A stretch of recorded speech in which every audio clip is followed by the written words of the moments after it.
One guy was walking in the forest of County Park in Huntington, New York. He came to a mysterious small area where he found cans of leftover food and a dirty blanket on the ground. Broken branches lay nearby, folded into a strange shape resembling a cage. And almost every tree had A4 sheets of paper hanging on it. There were about 10 sheets in total.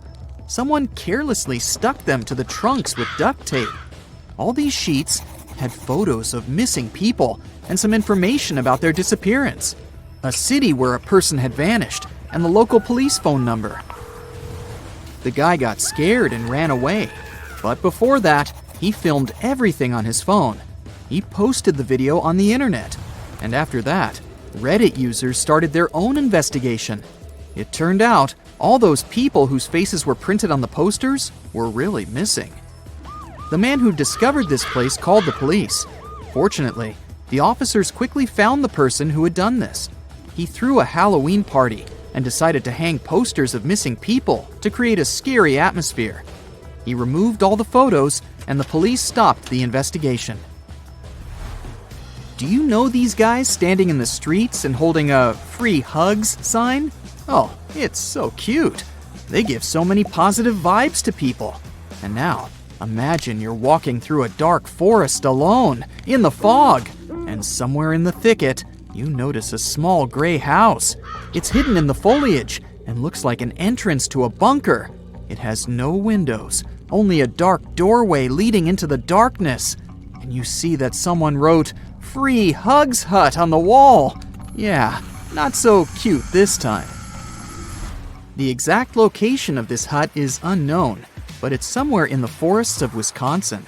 In fact, there's nothing terrible inside.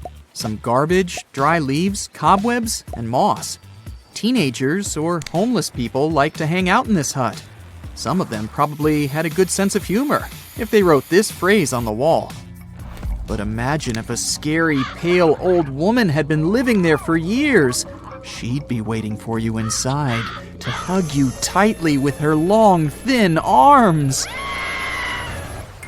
We're in Greenville, South Carolina. There's a forest next to this town.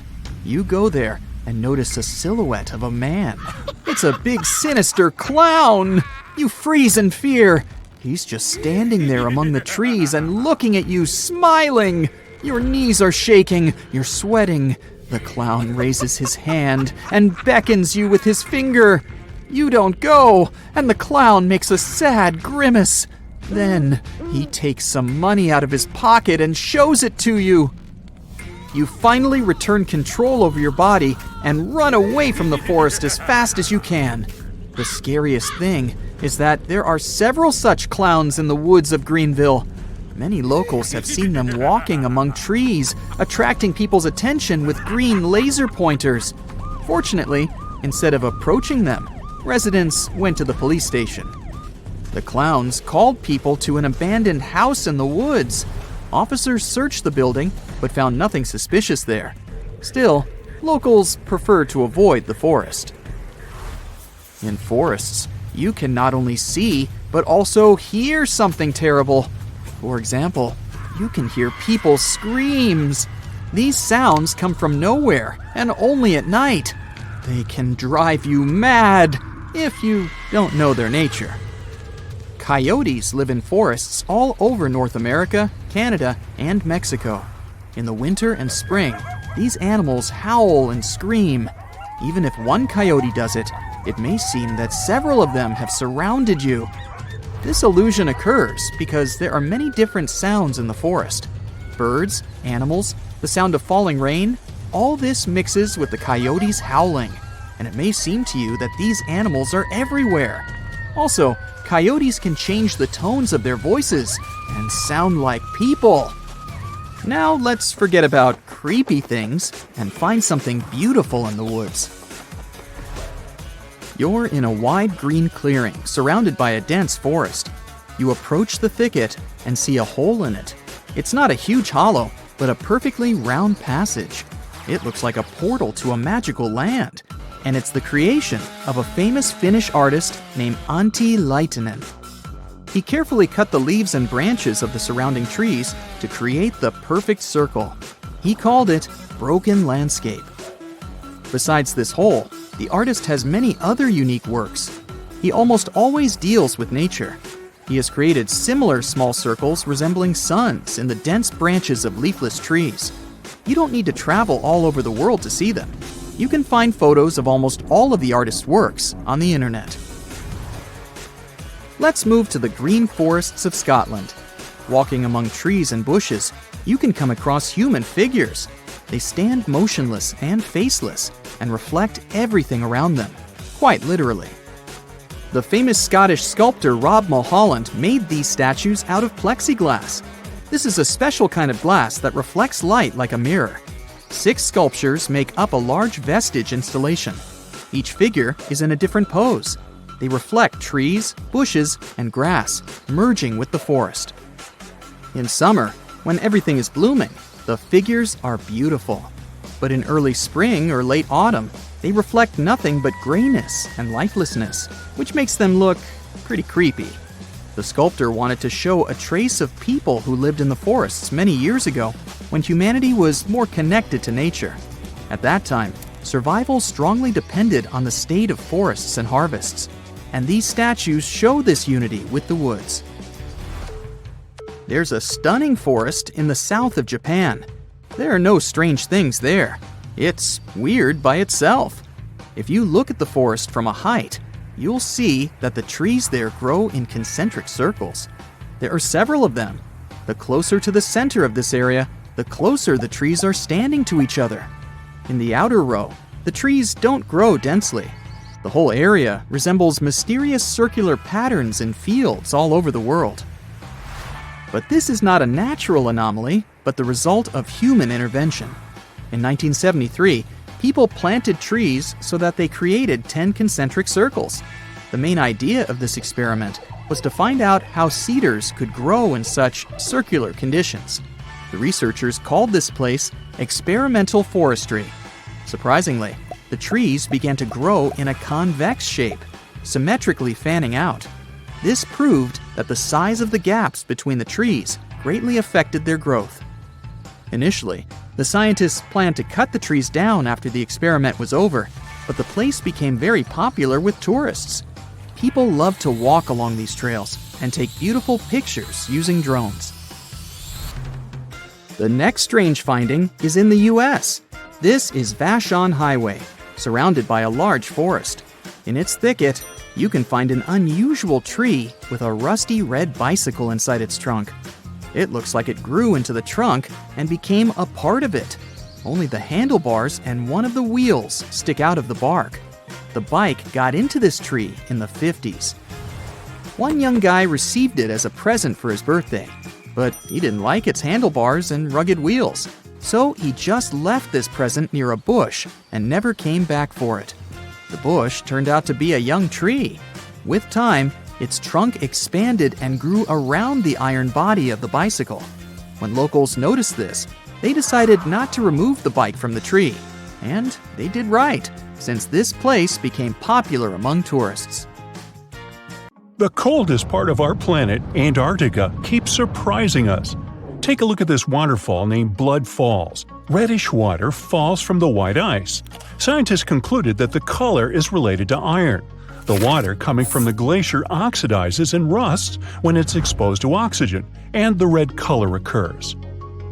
Step on Mount Gandic. It lays eggs. Well, maybe not real eggs, but the stones certainly look like dinosaur eggs. That's why the mountain got its fame. Let's call them stone eggs, formed in one part of the mountain over 500 million years ago. Interestingly, this phenomenon repeats once every 30 years. Eggs come out in various sizes and shades. The stones appear on the surface of the cliff. A study made in the area has revealed that the composition of the stones of the cliff isn't similar to other parts of the mountain. Here, calcareous rocks rule. They're more prone to erosion. They ripen off day by day. It took 3 decades for the stones to get to the egg shape. Yet, it's still a mystery how these rock formations can be so perfectly spherical and smooth. According to scientists, every stone egg has an organic core. They're made of shells, plant remains, fish teeth, and skeletons.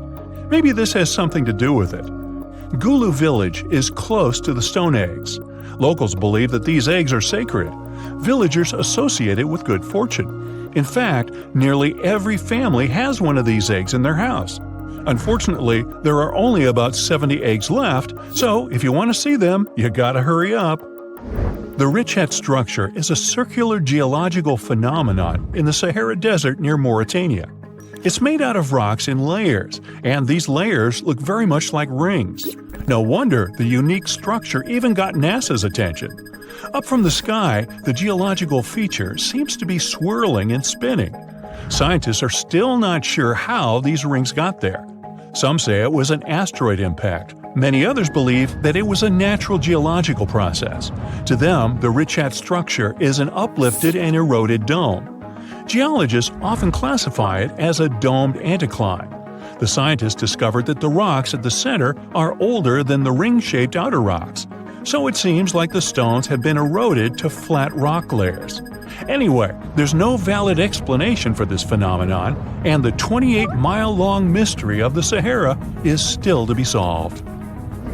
Number 4 is Rapa Nui, or Isla de Pascua, but I bet you know it as Easter Island. Yeah, it's got 3 names. It was discovered by Jacob Roggeveen, who actually never intended to look for that island. He just casually landed there one Sunday. That's where the name comes from. Jacob was supposed to find Terra Australis. Disclaimer, it's not Australia. This one never existed and was nothing but a hypothetical continent. Plus, he wanted to peek at Davis Land, which was believed to have once been seen by Edward Davis, the pirate, not Edward Davis the saxophone player. Jacob failed at that too, though nobody ever saw that island except for the pirate Davis. Jacob may have failed to discover some lands he wanted to, but he discovered Easter Island instead. This is an island and special territory of Chile, located in the southeastern Pacific Ocean. It's on my list because nearly 1,000 stone statues called moai were found there. They were created by the Rapa Nui people. Nearly all statues represent gigantic heads, but there are also a small number of figures kneeling with their hands over their stomachs. Each statue represented chiefs or other important members of Easter Island society. To curve those statues, the locals used volcanic stones that were softened. Our next stop is the gateway to the underworld. Nah, don't worry. This is just how people label Darvaza gas crater in Turkmenistan. This giant natural gas crater has been there for 5 decades. This crater is continuously burning gases. The president of the country wants experts to find a way to extinguish this continuous firing pit. This site was created by people accidentally in 1971 while working on a natural gas project. Ever since then, the flames have been on, and it's become a tourist attraction. Mysterious constructions are sometimes built in our era, too. We don't have to go millions of years ago to long-gone civilizations. Edward Leedskallen single-handedly built a structure called Coral Castle in Homestead, Florida. He didn't use any large machinery. He carved and sculpted more than 1,100 tons of coral rock in 28 years until 1951. It's a mystery how he managed to do it all by himself. Leedskallen sculpted the sedimentary rock into different objects, such as walls, tables, chairs, a fountain, and a sundial. There's of course a legend behind this mystery too. He was inspired to build the structure after being abandoned by his fiancée on their wedding day. Uh-oh, runaway bride. Well, he wanted to prove his love to her and the world, so he wanted to do something extraordinary. Well, he definitely nailed it. Now let's talk a little bit about the mystery of the Namibian fairy circles. There are millions of circular patches in hundreds of miles ranging from 10 to 65 feet in diameter. They're called fairy circles because they look like a fairy or an otherworldly creature made them. These are essentially oval-shaped soil surrounded by grass. There are a lot of local beliefs surrounding the creator of these marks, yet science says something else. Biologists and mathematicians have been puzzled by the mystery of the Namibian fairy circles for decades. There is more than one theory to explain this phenomenon. Here's one popular theory. The water is limited in the desert, so plants compete to reach the water. Some plants expand and thrive into a patch, but smaller plants nearby cannot get the necessary water to live. In the end, some vegetation disappears, and the remaining ones stay at the patch's edges. That's why they form such regular distant gaps. What if I tell you that there is a hill in Leh City, India, where, instead of rolling downwards, things roll uphill? It's an optical illusion. The road looks like it's a sloping hill because of its surrounding landscapes, yet the road actually goes down. These kinds of hills are called magnetic hills or gravity hills. Scientific explanations vary. The most common theory says that the hill has such a strong magnetic force that it can pull cars in the vicinity. Now, how about seeing some flaming rocks? Yanartash spread over an area of over 3 square miles. The place is located on a rocky mountain in southwest Turkey near the town of Çağrıoğlu. Yanartash got its name from its appearance. It literally means flaming stone. The rocks have been flaming for at least 2,500 years, and they'll probably keep burning for the coming decades. The mountain where the rocks are is an inactive volcano, so it's full of tiny fumaroles that release gases such as methane. The gas ignites when it comes into contact with oxygen and creates the flaming effect. And by the way, back in the day, sailors used the flames as a natural lighthouse, as it's really close to the sea. Today, it's more of a tourist attraction, though. Hikers love it too. Now, walk on this frozen Lake Abraham in Canada. In winter, the frozen water gets filled with ice bubbles. It looks magical, but these white orbs aren't that safe. They consist of flammable methane gas. Ew. Beauty can be misleading. The next one is from Racetrack, Death Valley, USA. There is a dry lake bed with moving rocks. Now, these odd rocks look as if they've been pushed or dragged by someone or something. They leave both a trail and a mystery behind. The force behind all this is now understood. Surprise! It's the wind and some ice. Scientists say the wind pushes the rocks during brief windows when the soil is covered with ice. Now, I can't help. Have you ever wondered why mountains seem so still and silent? Well, prepare to be amazed because these majestic landforms have some hidden talents. You see, mountains are actually quite the performers. They have their own unique songs and dance routines. What does it mean and how does it work? Well, let's see. Get ready for a chilling revelation. Mount Everest has a secret nighttime symphony, and this mysterious music will send shivers down your spine. When darkness falls over the Himalayas, a strange, eerie chorus echoes through the glaciers surrounding the majestic peak. A team of researchers embarked on a quest to unravel the mystery. Led by the glaciologist Evgeny Podolsky, they trekked through the freezing temperatures of the Nepalese Himalayas. Their goal? To uncover the source of these hair-raising noises. The team was amazed by the incredible size and beauty of Mount Everest. During the day, the weather was nice and they could work comfortably. However, when night came, it became extremely cold, reaching temperatures as low as -5 degrees Fahrenheit. At that moment, something interesting happened. The ice on the mountain started to break apart and make loud booming sounds that echoed through the valley. To solve the mystery, the team used advanced technology that is typically used to measure earthquakes. They placed sensors on the surface of the glacier and listened to the vibrations it created. They also looked at information about temperature and wind. By comparing all of this data, they made a very important and exciting discovery. The culprit behind this frozen orchestra? It's the sudden decrease in temperature. The icy surface of the glacier is very sensitive to these changes, causing it to crack and split with loud booming noises. This discovery helps scientists understand how glaciers behave in a world where climate change is becoming more pronounced. This adventure is really important because it gives scientists who study glaciers and the climate in faraway places like the Himalayas very valuable information. The melting of glaciers in that area is happening really fast, and that's a big problem. It's a serious threat to South Asia. Recent research shows that the glaciers have been melting 10 times faster in the past 40 years compared to the previous 700 years.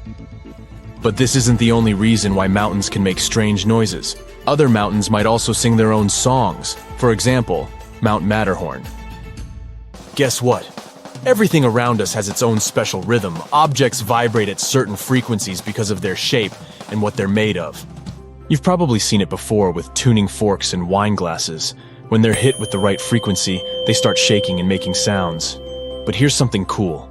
Even mountains have their own groove. They vibrate in their own unique way. Jeffrey Moore and his team of adventurous scientists wanted to find out if mountains can dance to their own music, just like bridges and tall buildings. They thought that the special shapes of mountains might make them vibrate at certain frequencies, which is called resonance. But testing this idea wasn't easy. Unlike buildings that engineers can shake or bridges that vehicles can drive over, mountains are massive and hard. It's hard to make them move on purpose. Not giving up, Moore and his team took on a big project. They wanted to study how the shaking of the earth affected the famous Matterhorn mountain. This incredible mountain is located on the border of Italy and Switzerland. It looks like a pyramid. It's really tall, reaching about 15,000 feet high. It has 4 sides facing north, south, east, and west. With the help of helicopters, the scientists put special devices called seismometers in specific places on the mountain. One was placed at the very top and used solar power to work. It was as small as a coffee cup. Another seismometer was tucked beneath the floorboards of a cozy hut on the mountain, and a third one was placed at the base of the mountain to compare the measurements. Together, they were the tiny observers that kept recording the movements of the mountain all the time. And they finally detected it. Even though the mountain's movements are incredibly small, scientists discovered that the Matterhorn gently sways back and forth about once every 2 seconds. What's truly surprising is that the top of the mountain moves up to 14 times more than its base. The Eiffel Tower kinda does the same thing. This giant iron structure is a pro at handling windy days, and when a storm blows through, it's not afraid to show off its swaying skills. It's like the tower is saying, "Hey wind, bring it on." But the reason behind the mountain's movement isn't just wind, as it may seem. So, why do mountains do that? Why do they dance and make a humming sound? Are they having a party that we're not invited to? Well, it's all because of something called seismic energy. When earthquakes happen in different parts of the world, their energy travels through the earth and causes the mountains to vibrate. The oceans also join in this mountain music. When waves move across the ocean floor, they create vibrations called microseisms. It's like the Earth's own heartbeat, felt all around the world. And guess what? The frequency of these vibrations matches the way the Matterhorn sways. It's like the mountain and the oceans are chilling together. So the next time you see a mountain, remember that it's not just standing still. It's actually part of a global symphony created by the Earth itself. This research helps us learn how earthquakes can affect steep mountains that are prone to landslides and avalanches. It also gives us a new way to appreciate mountains like the Matterhorn. They have their own hidden songs, swaying and vibrating to a mysterious melody deep within the earth. But there's one more pretty cool thing about the mountains. They don't just talk themselves. They may also influence the way we talk. Turns out, languages spoken in high-altitude areas have special sounds that you won't hear elsewhere. After studying 567 languages, linguists found that 92 of them use a special kind of sound called ejectives. These sounds are made by pushing air out forcefully from the back of the throat. This creates bursts of speech that give these languages their distinctiveness. Scientists were really surprised by this connection. These sounds, like a strong K and Ka, are not common in English or European languages. But some indigenous languages in North America and the area between the Black Sea and the Caspian Sea have them. What's even more puzzling is that Tibetan languages, spoken in mountains, don't use ejectives. Linguists are curious to unravel this mystery and learn more about how mountains and language are connected. So, why do some languages spoken in the mountains have special sounds? Well, it's a bit of a mystery. Researchers have some cool ideas. One idea is that these sounds might help people keep their throats from getting dry when they talk in the dry air of the mountains. Another idea is that the lower air pressure up there makes it easier to make these sounds, but scientists are still figuring out the real reason. Although some experts are not entirely convinced by this explanation. They say that while geography can influence language, there are other reasons why languages might be similar, like borrowing words from nearby languages or being close to each other. But this research has still given us some amazing insights. Mountains not only shape the way our world looks, but they also shape the way we talk. So, the next time you're exploring a mountainous area, listen carefully to the local language. You might hear unique sounds and words that are influenced by the mountains themselves. It's like nature is sharing its own special secrets through the language of the people who live there. And remember that the mountains themselves also have a voice, and they're speaking to us in their own special way. Scientists are still on an exciting adventure to uncover their secrets. So let's see what are some cool things they'll find out in the future. Stay tuned.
In 1587, a group of settlers consisting of 115 people, with John White as their leader, was rapidly approaching the shores of America on a large cargo ship.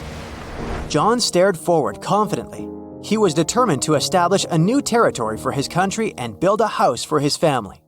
Besides experienced sailors, travelers, and builders on board the ship, there was John White's wife and his daughter with her husband. They all sailed to an island called Roanoke. This piece of land was a fort and, in the future, would be the beginning of modern North Carolina. However, John White didn't know yet at what price it would be done. The group leader was confident in his abilities because this was not the first attempt to establish a colony there. The first 2 times the British tried to build a fort post on the island ended with a series of failures. A lack of food supplies and other problems prevented colonization. But not everything was so bad. The previous settlers learned that there were precious metals somewhere on the island, and anyone who found them would become wealthy. Everything was supposed to work out this time. John White was sure of it and was prepared for the new attempt.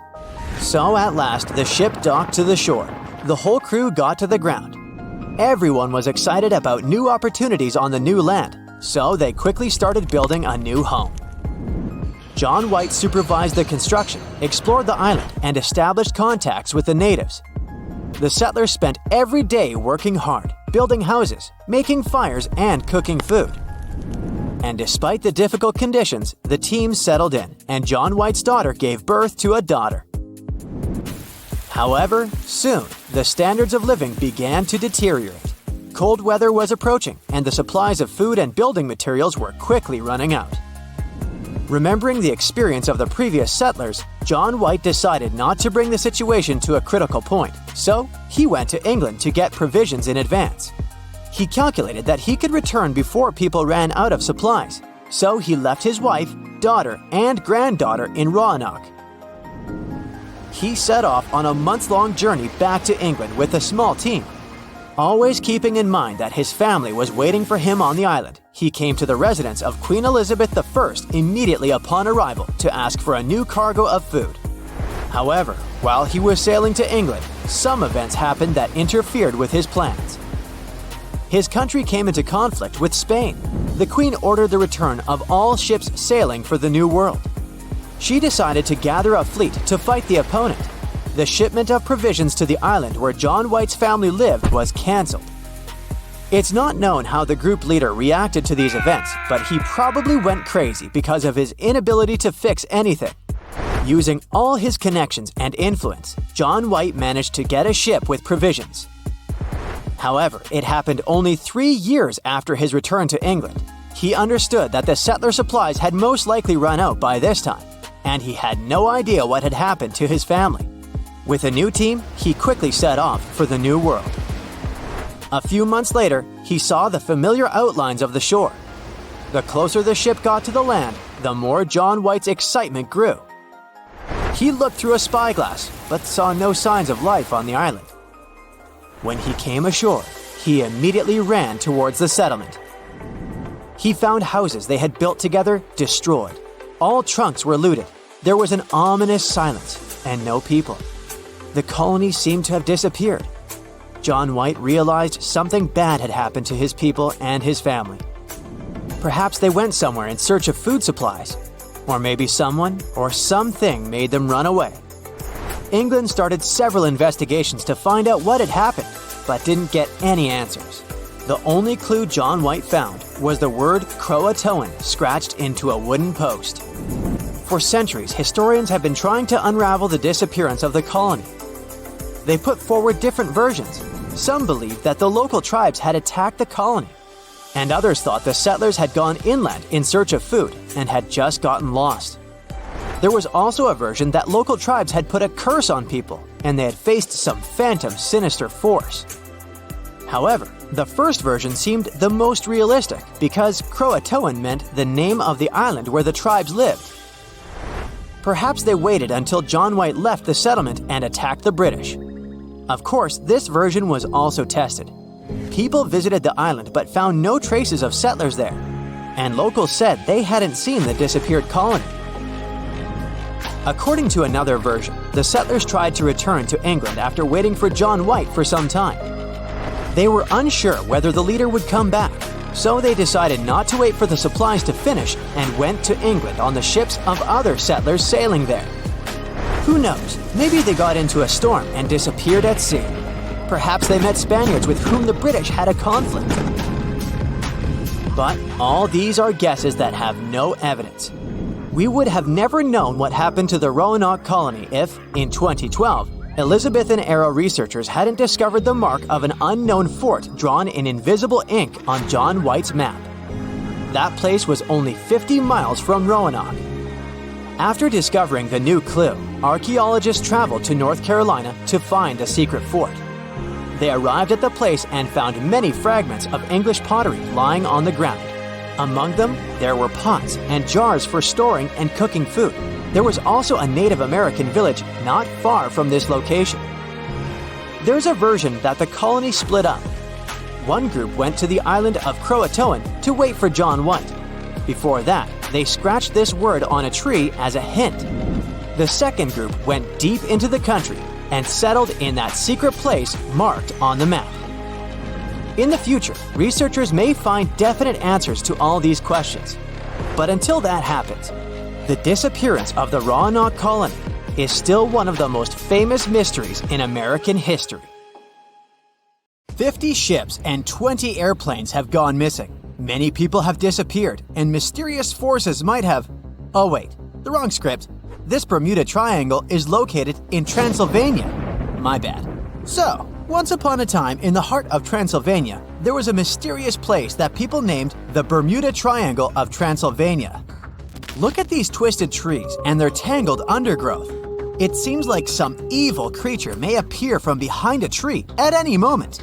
There might even be ghosts and mysterious creatures that came from space, as stories said. The forest became so popular in the 1960s when a man was chilling there on a warm August afternoon with his girlfriend and a couple of friends. Suddenly, his girlfriend pointed at something unusual in the sky. A man came closer to the spot where she was standing and, to his surprise, saw it too. It was a weird silver disc shining in the sky. He quickly pulled out his camera and took 4 photos before the creepy object bolted away. The object was there for a mere 2 minutes, but the man developed his film and the picture ended up being published in local papers. Many people were skeptical about this. They claimed that those were most likely some weather balloons that looked like a spaceship because they were photographed in odd lighting. But no weather balloons, blimps, or any other objects were in the sky above the forest on that day. Spooky, huh? That's not the only campfire legend from that area. Stories say that those who ventured too deep into the murky depths of this creepy place often did not return, which is how it got its nickname in the first place. There was a shepherd who entered the forest together with his 200 sheep. They were never found again. People have also been whispering stories about a 5-year-old girl who disappeared one day. She re-emerged one day, 5 years later, wearing the same clothes as the day she went missing. Plus, she hadn't aged a day. There are people who entered the forest and did manage to return, but with severe burns, high fever, and some other health issues they didn't have before. Some were sure that happened because the subsoil had lots of natural uranium with a high level of radioactivity. And according to others, it's not unusual that you come to this forest and feel like someone's watching you or your electronic devices just switch off. And now, here's something that's not a legend. The forest has a rich history. Some sources say it was home to the oldest settlement in Romania, dating all the way back to 6,500 BCE. Trees themselves are pretty mysterious. They grow in creepy spirals or have some unexpected zigzag patterns. Even though some scientists have come there to explore this phenomenon, they couldn't find the answer to why they're like this. It seems as if trees are twisting their limbs so they can reach out and grab you when you're not looking. And that's what's interesting. Each of these twisted trees spirals in a clockwise direction. But legends say lots of inexplicable things have happened in a specific part of the forest where you can't find trees or any other types of vegetation. It's a perfect circle called the clearing. The perfect name for a horror movie inspired by all these stories. The soil in this area with no vegetation has been tested, and no one has found any weird stuff or anomalies that could potentially stop plants from growing there. Some locals believe the forest has positive energy, which is why it's good to make a wish there. But many more people let their imagination run wild, telling stories about paranormal activities happening there, like mysterious spheres popping out in the middle of the forest or extraterrestrial lights. Either way, you and your castle can step aside, Dracula, because you're not the only scary story from Transylvania. Here's another reason you won't be able to sleep well tonight. The Isla de las Muñecas, or the Island of the Dolls. In the middle of the eerie and murky waters of canals near Mexico City, there's a small island. It may look charming at first, until you realize it's home to hundreds of dolls hanging from the trees and scattered throughout the overgrown vegetation. These dolls are old and decaying. They've lost their color over time, and their once cheerful faces are now twisted into expressions of despair and horror. There is a sad story behind this disturbing place. It says the island used to be home to a reclusive man who left his family more than 50 years ago to live alone on the island. He started obsessively collecting dolls that were lost in the canal. The story says he even traded products he grew to locals to get more dolls.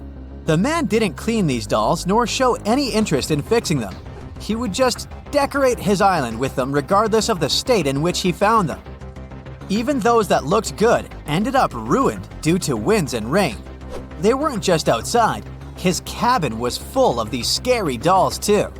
Many people were terrified of this place, claiming it was cursed. But others believed the dolls safeguarded the island. Moving to the suburbs of North London, where you can find the mysterious Highgate Cemetery. It's definitely not a typical resting place for the dearly departed. This cemetery has so many peculiar graves, including those of Karl Marx and Douglas Adams. But that's not what draws visitors to its gates. People come there because of the legends claiming that this place is haunted by all sorts of spooky creatures, including vampires.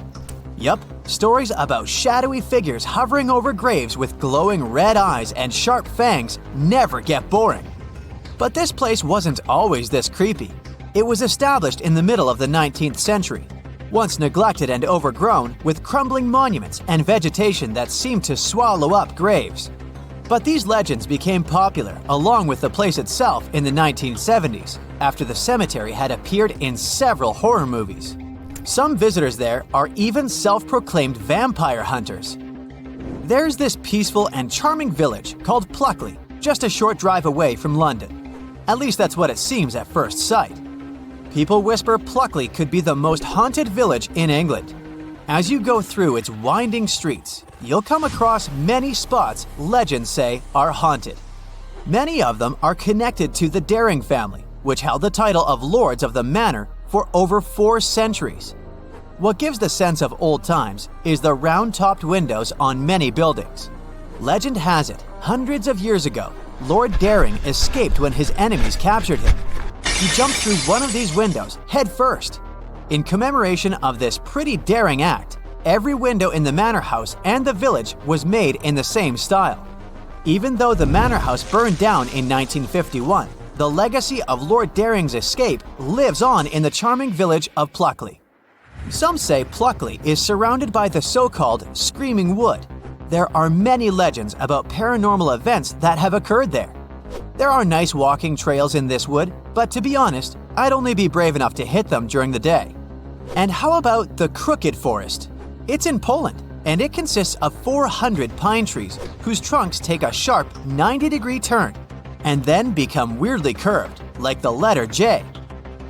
Someone planted them in the early 1930s, but it's still not completely clear how all these trees got the same curve. One scientist said this looked like a typical response to gravity. Plants have a special mechanism that allows them to reorient themselves when the stem is horizontal to gravity. So, these trees may have been grown this way for making boats or furniture. Of course, human imagination goes way beyond science, so many tried to explain the existence of these trees with stories of spirits that possess these trees or mysterious creatures from space that made them this way. Okay, I'm on. Let me just grab my popcorn. Are we really by ourselves in the universe? It's a daunting question that's been haunting us for centuries. No wonder scientists have tried to come up with all sorts of ideas as to why. One of the strangest theories concerning our lack of contact with other life forms is named the dark forest theory. Let's start small, well, sort of. We'll focus on our Milky Way for now to better understand this theory. Our cosmic neighborhood is a galactic wonderland, sprinkled with 200 billion twinkling stars and maybe around 100 billion planets. So let's get hypothetical for a moment and say a tiny part of those habitats hosts life. Further, out of those life-bearing planets, a few might have evolved into intelligent beings. Given that, you'd think we'd be knee-deep in weird-looking neighbors, some of whom might be actively trying to find us or might just be out there, waiting to be discovered. Now, let's put a little science into this science fiction scenario. We have something called the Drake equation, which is a kind of universal roll call that estimates how many smart civilizations could pop up in our galaxy. You can think of this equation as the super smart roadmap.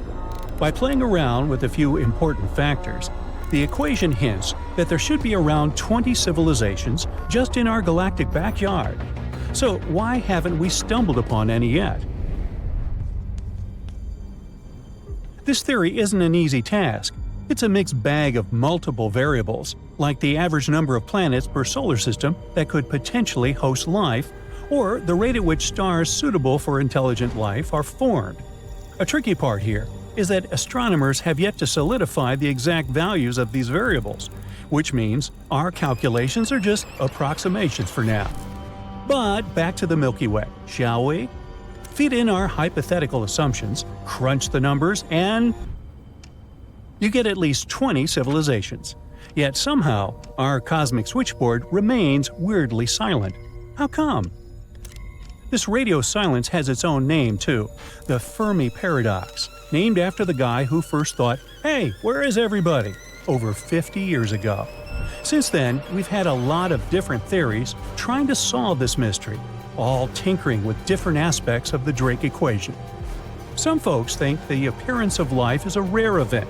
Others think that getting from bacteria to advanced beings is the tricky part.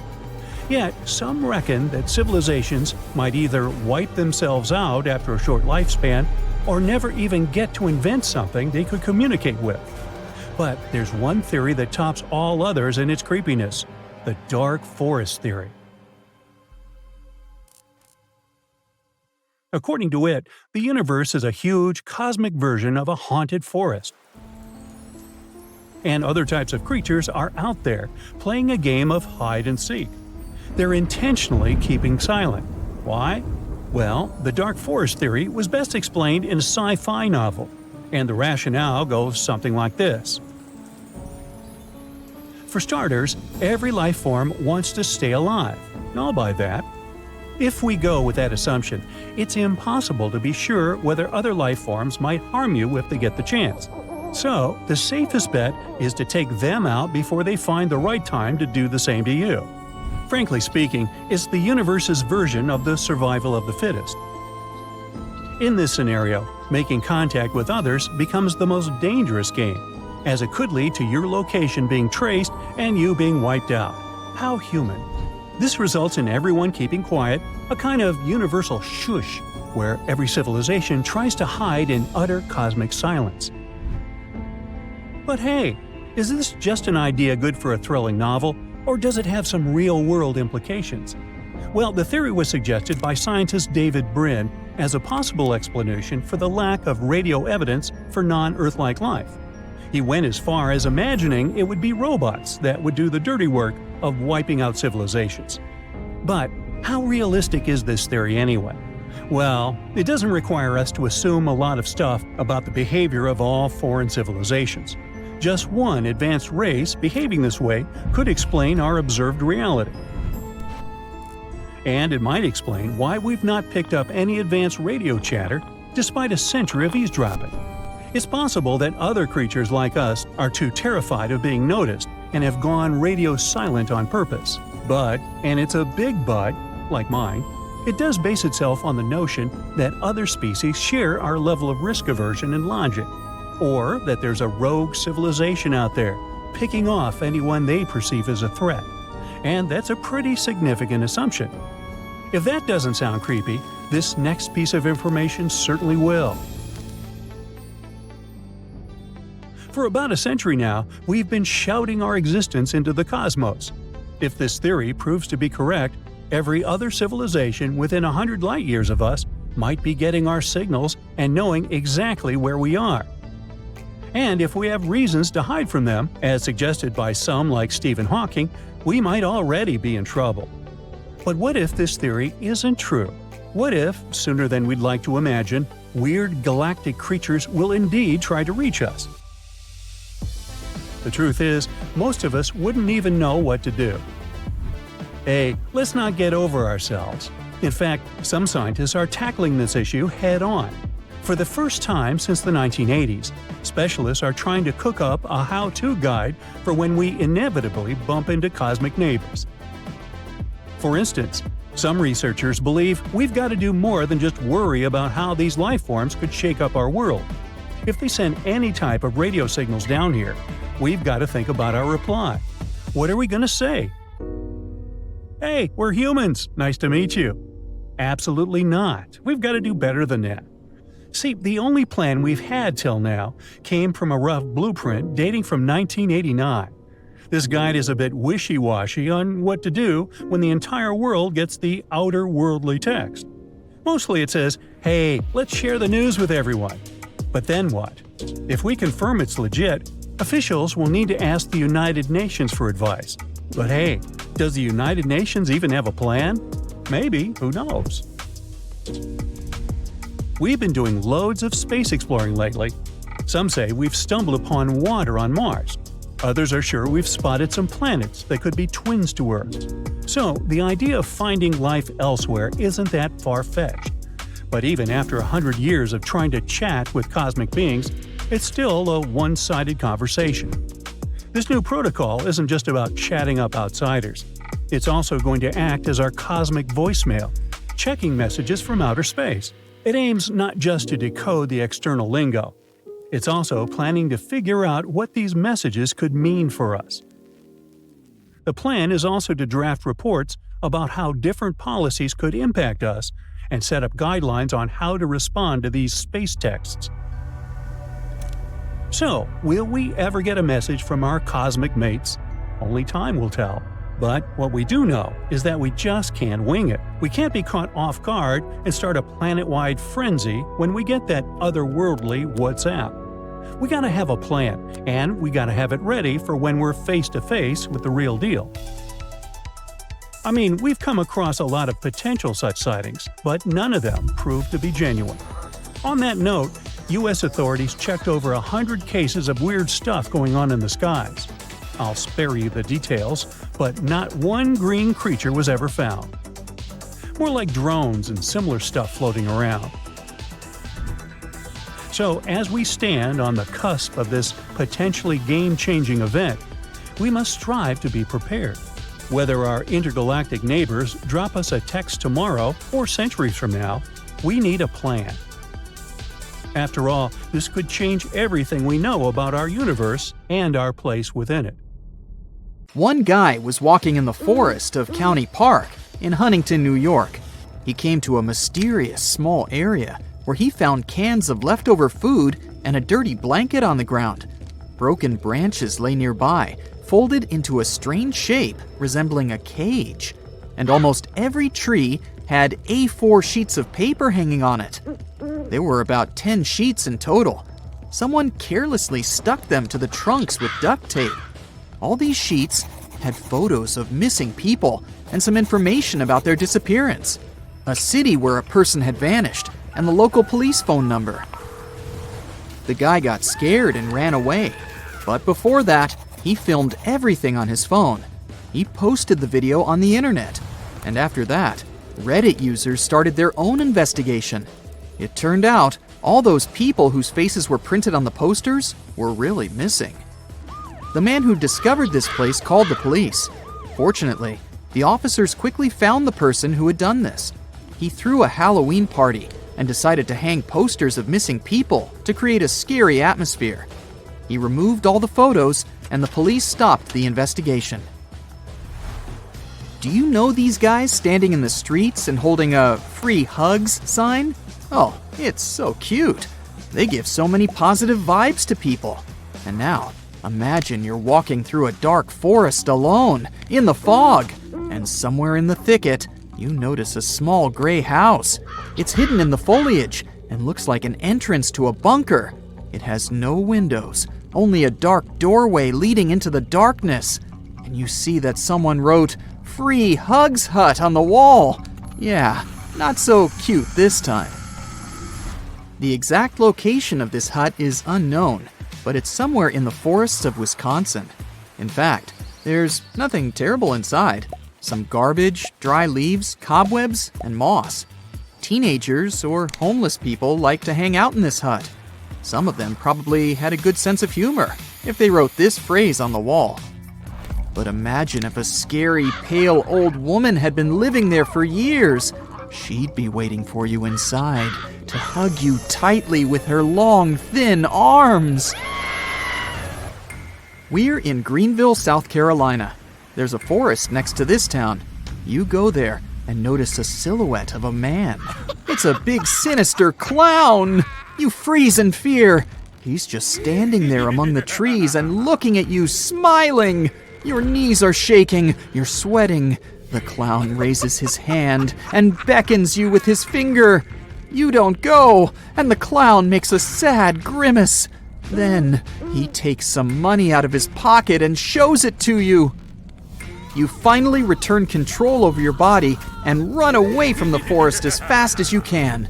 The scariest thing is that there are several such clowns in the woods of Greenville. Many locals have seen them walking among trees, attracting people's attention with green laser pointers. Fortunately, instead of approaching them, residents went to the police station.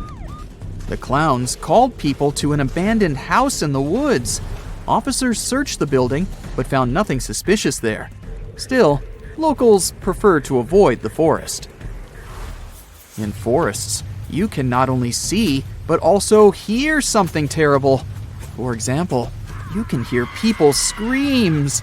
These sounds come from nowhere and only at night. They can drive you mad if you don't know their nature. Coyotes live in forests all over North America, Canada, and Mexico.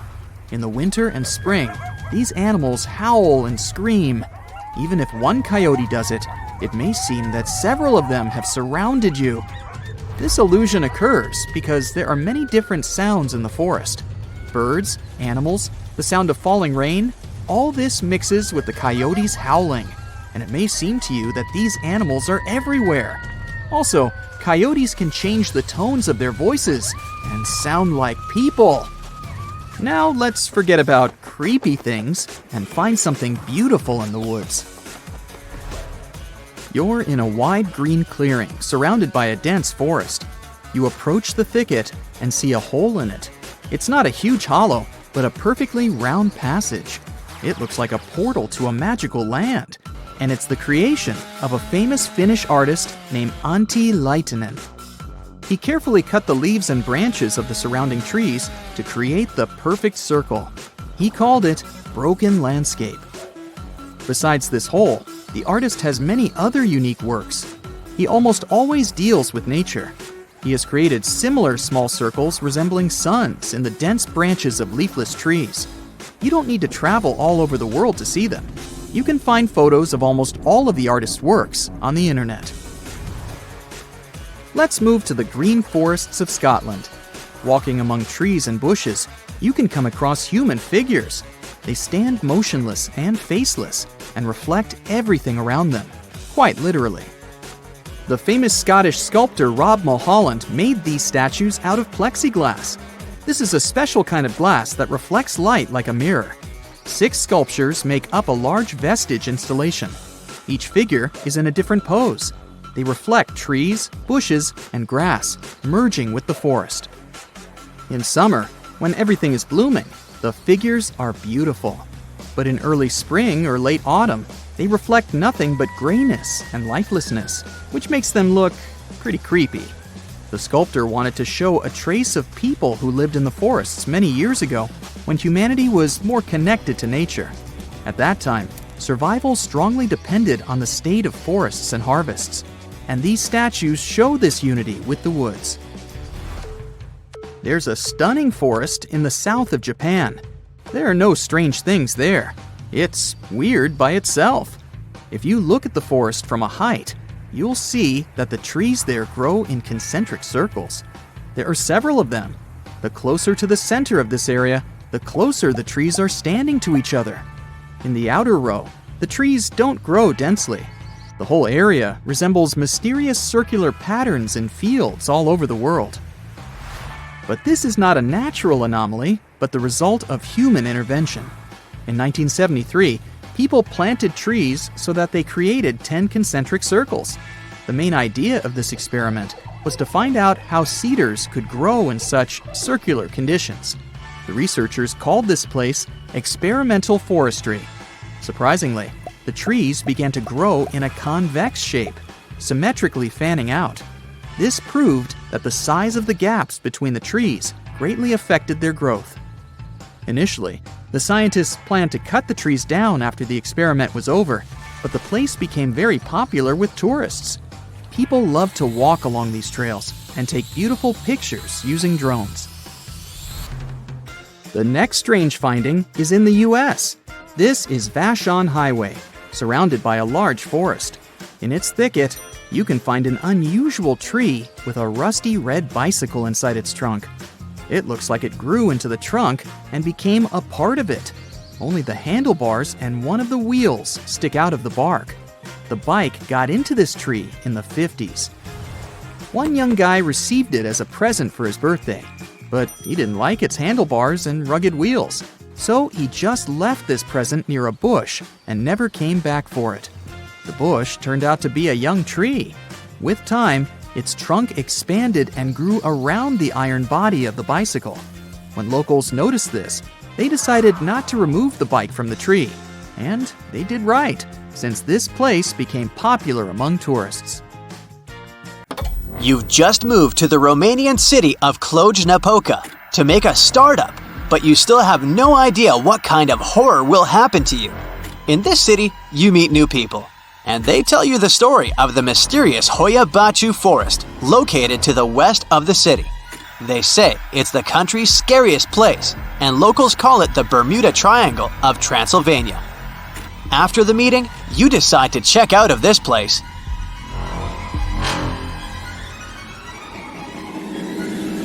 You drive to the edge of the forest. You go into the thicket and hear some singing of birds and the chirping of crickets. Somewhere in the distance, branches crackle and some animal howls. Some trees look ominous. Their branches look like many crooked arms. It seems to you that someone is watching you. You take a few more steps and find yourself in a small clearing. This is a perfect circle with grass, but no trees are growing here for some reason. You hear a moan from above. You look up and see a bright light within the trees. It gets brighter and brighter, and you lose consciousness. You're walking through the forest. It's already dark.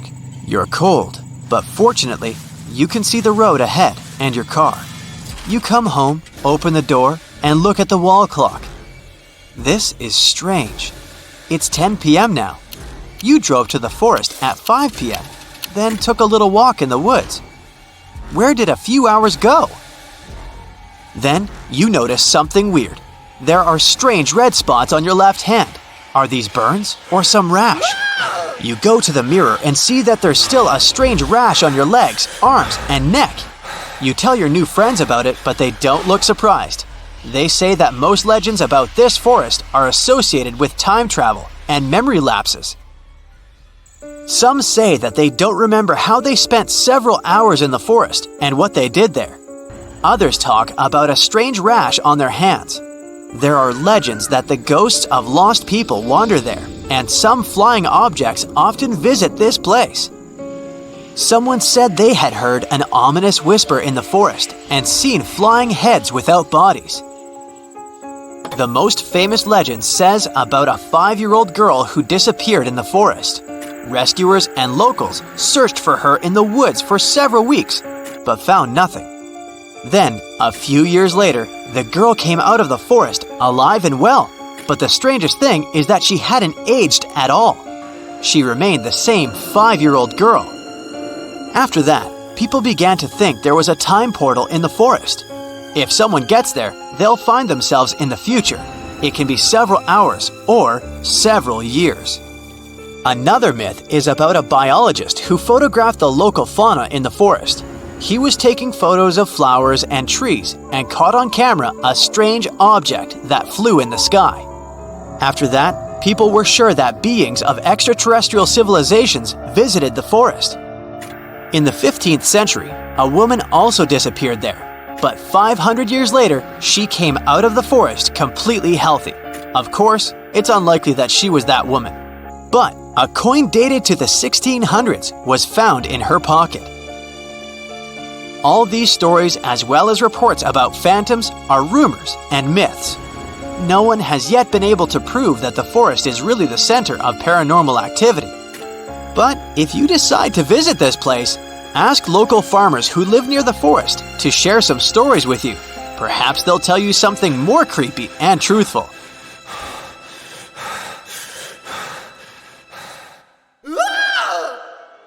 But this forest is really scary. You may feel anxious and inexplicable panic. There are many videos on the internet where tourists and travelers visited this forest and talked about unpleasant excitement and strange sounds. Also, you can see something strange in the woods at any moment with your own eyes. This is a round clearing where, for some reason, trees don't grow. There's grass and plants here. The soil here is the same as in the rest of the forest. Scientists took an analysis of the ground to check this. It's still unknown why there's no trees. Some trees in the forest have a strange curved shape. It's unclear what made them grow this way, but they look creepy.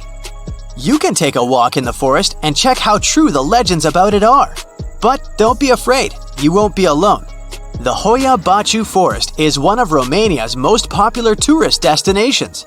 Every year, thousands of fans of mystical riddles come here to test their nerves. But even if you don't find anything mystical in the forest, you will definitely enjoy the city. Externally, it's a beautiful city with cozy European architecture. But go inside the buildings and you'll see modern stylish bars and cafes. This place also attracts many IT specialists. You've probably heard of forests where some guy decorated all the trees with sinister dolls. But all this will seem like fun toys compared to what one guy found in County Park in Huntington, New York. He was walking in the forest and came to a small clearing. There, many trees had attached photos with images of people who were missing, just a person's face with his name, date, and place of disappearance. The guy recorded this place on video and posted it on the internet. The video became popular on Reddit. Its users discovered that all these people from photos went missing in different states. None of them were found alive. After such a terrible walk, the guy called the police. Soon, they found out that one local hung these photos on trees during a Halloween party. At the request of the police, he removed all the pictures. The case was closed. Imagine, you're lost in the woods. You've been walking in the forest for several hours. You tie your scarf to a tree branch and walk further along the narrow path. Half an hour later, you come to the tree with the scarf. You've never turned left or right. But why are you walking in circles then? The answer is a round forest. There's nothing mystical here, but it still attracts the attention of many tourists. The forest grows in the south of Japan. If you look at it from a bird's eye view, you'll see that trees grow in a circle, forming several layers. The closer to the center of this circle, the closer the trees are placed to each other. It resembles mysterious circular patterns in fields worldwide, but there's nothing fantastic here. No spaceships from another planet, and no natural anomaly made this, but people. In 1973, people planted trees in the shape of 10 concentric circles. It was an experiment that showed how cedars would grow in such unusual conditions. The trees began to grow in a convex shape, symmetrically fanning out. This proved that the size of the gaps between the trees affects their growth. Initially, according to the plan, people had to cut down trees. But the place became popular among tourists. Its photo quickly spread throughout the internet, so people decided to leave it untouched. You can also visit this forest and take beautiful drone shots. You've just moved to the Romanian city of Cluj-Napoca to make a startup, but you still have no idea what kind of horror will happen to you. In this city, you meet new people, and they tell you the story of the mysterious Hoia Baciu Forest, located to the west of the city. They say it's the country's scariest place, and locals call it the Bermuda Triangle of Transylvania. After the meeting, you decide to check out of this place.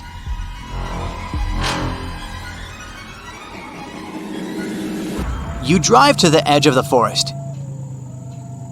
You go into the thicket and hear some singing of birds and the chirping of crickets.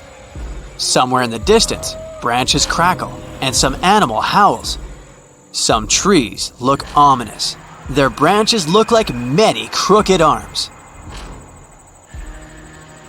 It seems to you that someone is watching you. You take a few more steps and find yourself in a small clearing. This is a perfect circle with grass, but no trees are growing here for some reason. You hear a moan from above. You look up and see a bright light within the trees. It gets brighter and brighter. and you lose consciousness. You're walking through the forest. It's already dark. You're cold, but fortunately, you can see the road ahead and your car. You come home, open the door, and look at the wall clock. This is strange. It's 10 p.m. now. You drove to the forest at 5 p.m., then took a little walk in the woods. Where did a few hours go? Then you notice something weird. There are strange red spots on your left hand. Are these burns or some rash? You go to the mirror and see that there's still a strange rash on your legs, arms, and neck. You tell your new friends about it, but they don't look surprised. They say that most legends about this forest are associated with time travel and memory lapses. Some say that they don't remember how they spent several hours in the forest and what they did there. Others talk about a strange rash on their hands. There are legends that the ghosts of lost people wander there, and some flying objects often visit this place. Someone said they had heard an ominous whisper in the forest and seen flying heads without bodies. The most famous legend says about a 5-year-old girl who disappeared in the forest. Rescuers and locals searched for her in the woods for several weeks, but found nothing. Then, a few years later, the girl came out of the forest alive and well, but the strangest thing is that she hadn't aged at all. She remained the same 5-year-old girl. After that, people began to think there was a time portal in the forest. If someone gets there, they'll find themselves in the future. It can be several hours or several years.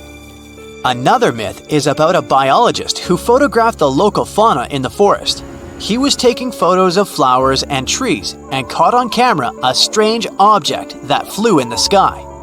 After that, people were sure that beings of extraterrestrial civilizations visited the forest. In the 15th century, a woman also disappeared there, but 500 years later, she came out of the forest completely healthy. Of course, it's unlikely that she was that woman. But a coin dated to the 1600s was found in her pocket. All these stories, as well as reports about phantoms, are rumors and myths. No one has yet been able to prove that the forest is really the center of paranormal activity. But if you decide to visit this place, ask local farmers who live near the forest to share some stories with you. Perhaps they'll tell you something more creepy and truthful.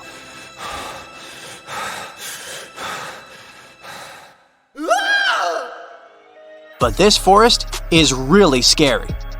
You may feel anxious and inexplicable panic.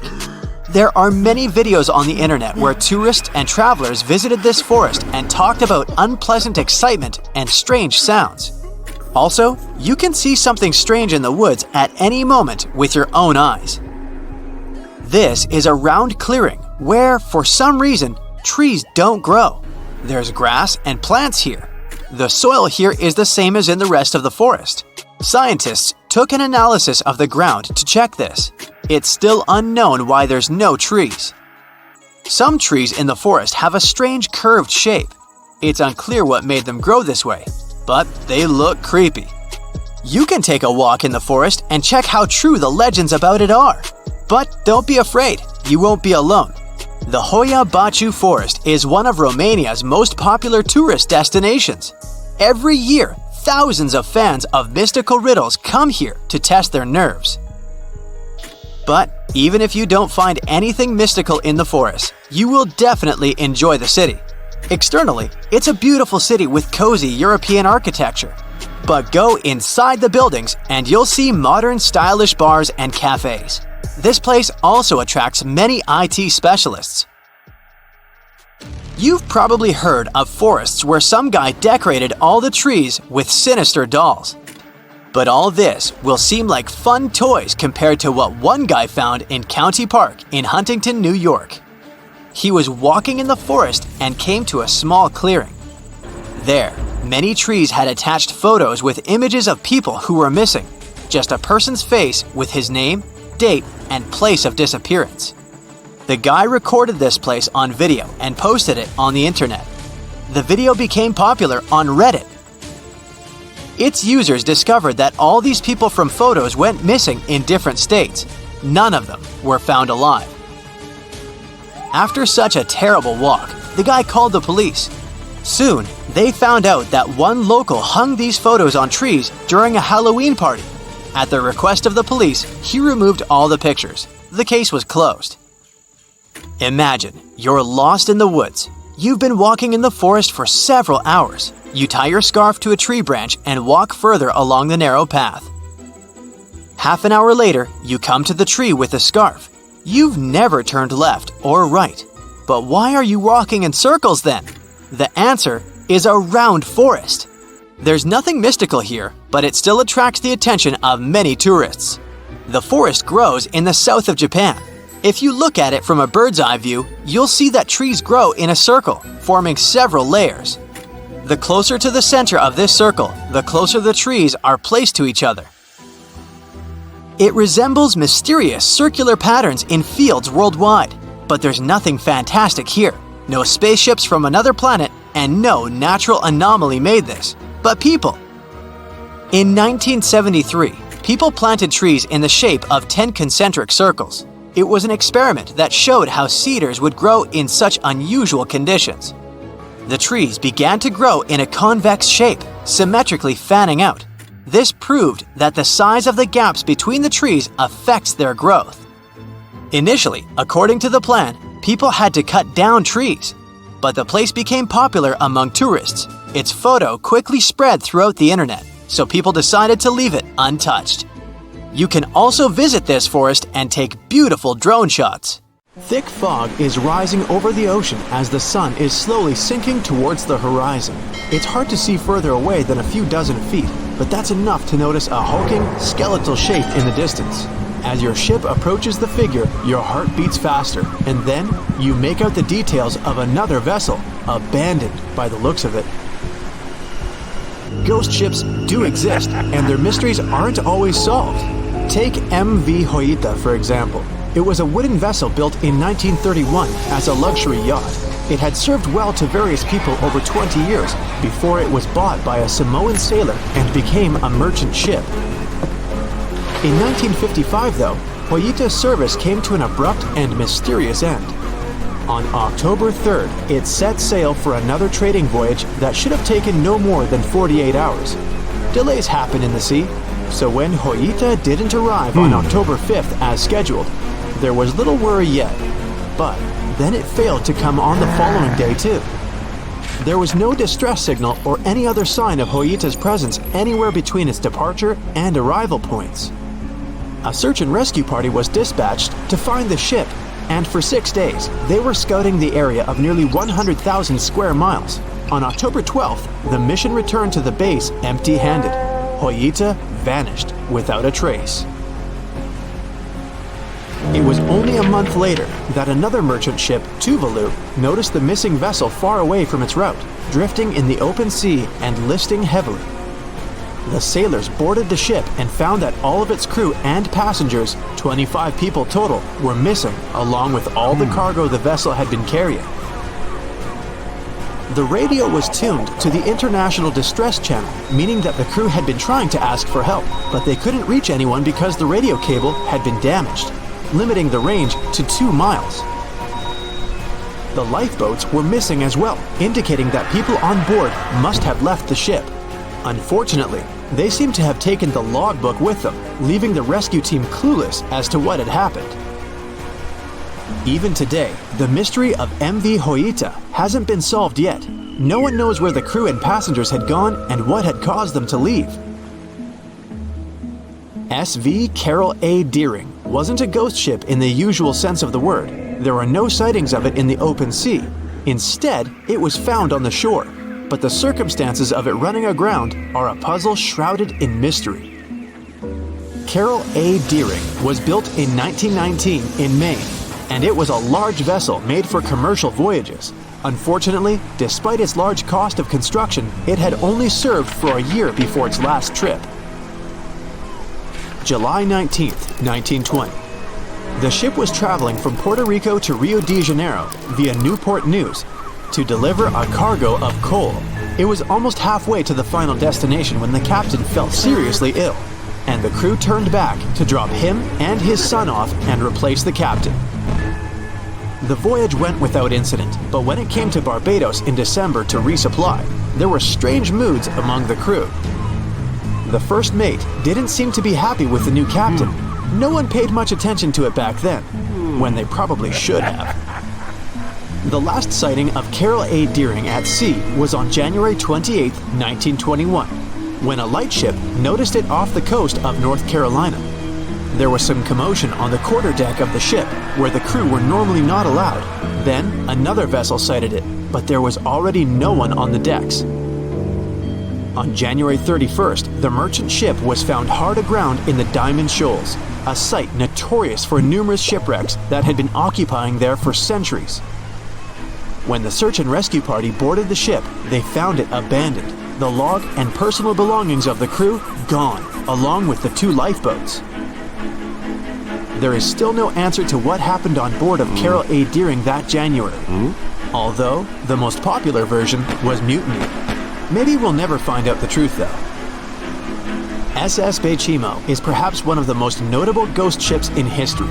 This large cargo steamer was built in 1914 in Sweden and plodded its way dutifully over 16 years, trading provisions for pelts with native tribes of Alaska and Canada.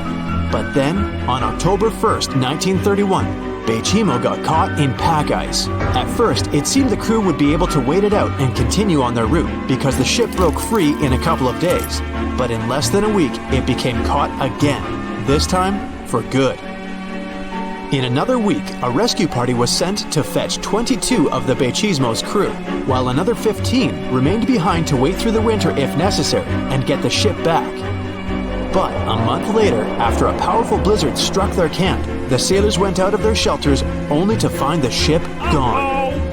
Luckily, a few days later, a native hunter told them Baychimo hadn't been lost yet. He'd seen it about 45 miles from where they had been stationed. They managed to track it down, but decided the ship wouldn't survive the winter, so they took the most valuable cargo from its hold and abandoned it. They were wrong though. SS Baychimo did survive that winter, and many more that followed. When the ice broke, it sailed away on its own, drifting listlessly along the shores of Canada and Alaska. There were numerous sightings of the ghost ship, sometimes adrift in the open sea, and at other times stuck in the pack ice again. People attempted to board and salvage it, but weather conditions or lack of equipment always prevented them. SS Baychimo was last sighted by native Alaskans in 1969, 38 years after its abandonment. What became of it later remains unknown. The story of SS Ourang Medan is one of the most puzzling and harrowing ghost ship stories of the 20th century. No one even knows for sure if the ship even existed in the first place. It wasn't recorded in Lloyd's Shipping, the International Register of Ships, which makes it either a tall tale or a vessel that avoided being officially recognized for some shady reasons. In any case, the accounts as to what happened to the Medan vary. According to most reports, it was carrying some unknown cargo in the Indonesian waters when a distress call was received by another ship in the vicinity. The officer on duty heard an SOS message, but its contents are different depending on the accounts. The message did not repeat, and the crew of Medan didn't answer to any attempts to contact it back. The ship that received the distress call hurried to the rescue, but they only reached the vessel the following day, when it was already drifting and slightly listing. When the rescuers boarded the ship, they found that none of the crew had survived. However, one lifeboat was missing, which implied that there was at least one crew member who managed to escape. What happened to the rest of the people on board remains a mystery to this day. Still, there are no hard facts about this story, so we might never find out whether SS Ourang Medan was actually a ship and not a thing of fiction. SV Zabrina was a 3-mast sailing barge built in 1873 for river trade ships in South America. She served for well over 4 decades, proving to be a sturdy and reliable ship. It was later transferred to Europe, where it continued serving its purpose well. But then, in October 1917, Zabrina set sail on a regular voyage only to be found ashore several days later. Mysteriously, although the ship was perfectly intact, The entire crew of 5 and the captain were gone. There is no direct evidence or hard facts as to what really happened that day. The most convincing theory is that the crew were washed away from the deck because of an underwater explosion. And then the ship sailed ahead without them, but the truth, as always, remains unknown.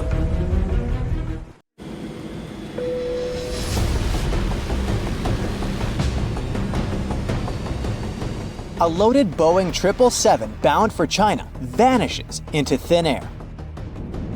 An eerie monolith suddenly appears in the middle of Utah's desert, only to disappear just as mysteriously. And one of Hollywood's most famous cars, James Bond's iconic Aston Martin DB5, has been missing since 1997. But one burning question remains. How can such massive things just disappear without a trace? Buckle up, because we're about to dive into these wild mysteries and explore what might be hiding right under our noses. The 18.5-inch high bust of Queen Nefertiti is housed in the Neues Museum in Berlin. Apparently, she was like the Beyoncé of ancient Egypt. Absolutely flawless, with high cheekbones, a slender nose, and that mysterious smile, all carved in limestone. But wait, where's her eyeball? Or rather, her iris? Yep, her left eye is just an empty socket staring into eternity. But take a closer look at the iris of the right eye. That, my friend, is quartz. At first, the archaeologist who found it assumed that the crystal had fallen out, so the team tried their absolute best to get it back. But they couldn't find it anywhere, which opened up space for other mysterious theories about its disappearance. Specialists thought that maybe in real life, Nefertiti had some ancient eye infection or a rare disease. But it turns out, nah. This theory probably isn't right, because other statues of her show the left eyeball. So maybe the artist got lazy and only finished one eye, or they just abandoned their studio. I mean, who doesn't feel like ditching work sometimes, saying, "I quit"?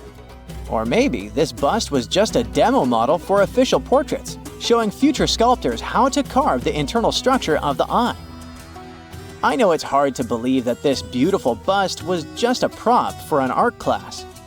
After all, it is ranked as a masterpiece of craftsmanship. But this theory has some backing. The unpainted sides of the shoulders are listed as the second clue that this bust was meant to be a model. But was it really? Well, nobody can prove it. All we know is that when the bust was found, the eye was already missing, as if it never even had one. So the mystery is still very much alive. From one ancient queen to another, but more modern. Yep, I guess we can say that. I'm talking about Queen Victoria. More precisely, about her missing parliamentary mace, a symbol of authority that's been lost since 1891. Here's the scoop. The 5-foot-long staff, made of silver and topped with a thin overlay of gold, was securely locked away after a late-night assembly. But by the afternoon, it had vanished without a trace. The prime suspect was Thomas Jeffrey, an engineer who was seen leaving the Parliament House with a large, noisy package. Jeffrey claimed it was just scrap metal for his workshop. Then there's a theory about a builder using an open window to sneak in and open the case, though the fingerprints on the windowsill led nowhere. And let's not forget the prankster rumor. Apparently, someone might have borrowed the mace for a joke and forgotten where they had left it. Finally, there's this wild tale of a group of Melbourne ladies supposedly taking it and tossing it into the Maribyrnong River. Despite all the wild theories, the mace is still missing. We still don't know who took it or if any of those suspects were actually involved. But whoever grabbed it probably thought it was some kind of valuable treasure. In reality, it was almost worthless, costing Parliament less than £300. Sure, that's about $50,000 today, which is not bad at all. But what I'm saying is, if the suspect was trying to get rich, it would have been a lot easier and more profitable to take any silverware or plates from the speaker's room. In 2020, a shiny metal monolith suddenly appeared in the Utah desert, like a sci-fi prop that got lost. Standing about 9.8 feet tall, it looked like it was waiting for cosmic entities or a film crew to show up. But instead of that, the monolith took center stage in a real-life mystery. The monolith was found by a helicopter pilot doing an annual bighorn sheep count above a rugged area in the desert. Soon after, the monolith's eerie appearance grabbed the media's attention, sparking all sorts of wild theories. Most of them, of course, involved extraterrestrials. But my absolute favorite is that this piece was created by an avant-garde artist who's really into 2001: A Space Odyssey. While everyone was scratching their heads, a photographer reported seeing 4 guys come in, break the monolith apart, and make off with the pieces in a wheelbarrow. Yep, they literally rolled away with it. One of them even said, "Leave no trace," as if they were auditioning for a secret agent role. That means that while some were dreaming of interstellar visitors, the real action was probably much more down to earth. Still, the Utah monolith mystery remains unsolved. Nobody knows exactly who took it, and no one has seen it since. Yeah, that's right. Although people claim to have seen it being destroyed, one theory suggests that this strange piece might still be intact in the backyard of one of the suspects. The Florentine diamond is a pale yellow gem, weighing a whopping 137 carats. That's about the size of a small walnut, which makes it huge compared to the typical diamonds you find in jewelry stores. Unfortunately, this historical gem is missing, and its story sounds like it was ripped straight from an adventure novel. It all started in the 15th century with Charles the Bold, Duke of Burgundy. I mean, we think so because its origins are still disputed. Theory number 1 says that when Charles met his unfortunate end, he was wearing the diamond. Then, a peasant or a soldier allegedly saw the yellow rock and thought it was just glass, selling it at a very cheap price. Not a great deal, especially since if this diamond were auctioned today, it could be worth more than $20 million.